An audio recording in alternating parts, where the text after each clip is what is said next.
தெனாலிராமன் கதைகள் 252. தீய சக்தி. விஜயநகர பேரரசின் எல்லையில் மிகவும் பழமையான அடர்ந்த கிளைகளை கொண்ட ஒரு பெரிய ஆலமரம் இருந்தது.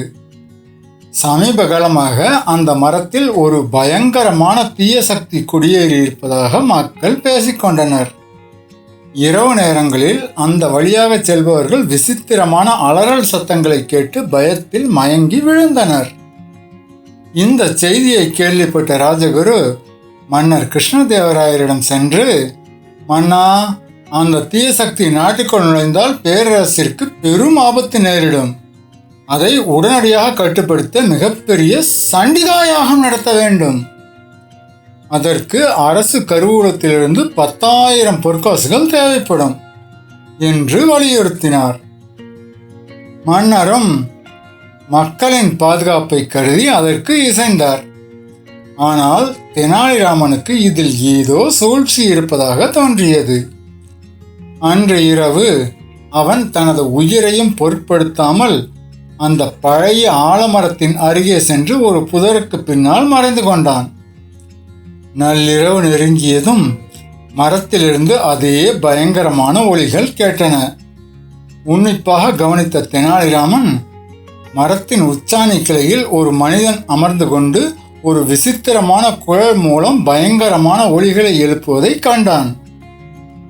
அவன் ராஜகுருவின் நம்பிக்கைக்குரிய உதவியாளன் என்பதை தெனாலிராமன் அடையாளம் கண்டு கொண்டான்.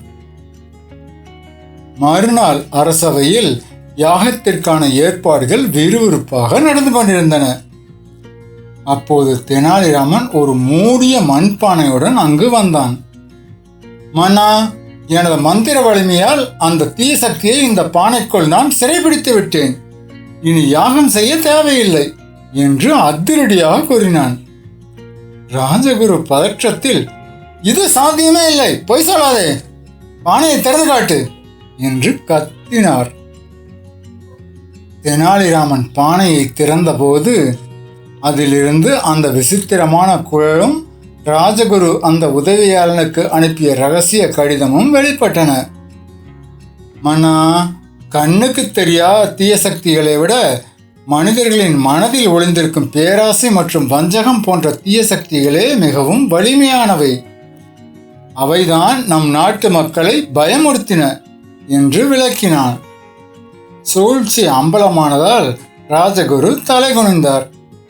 மன்னர் தெனாலிராமனின் வீரத்தையும் விவேகத்தையும் பாராட்டி அவனுக்கு வைர மாலையை பரிசாக வழங்கி கௌரவித்தார்.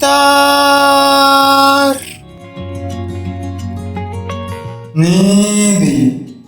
மூட நம்பிக்கைகளை விட மனிதர்களின் பேராசையே சமூகத்திற்கு பெரிய தீய சக்தியாக அமைகிறது.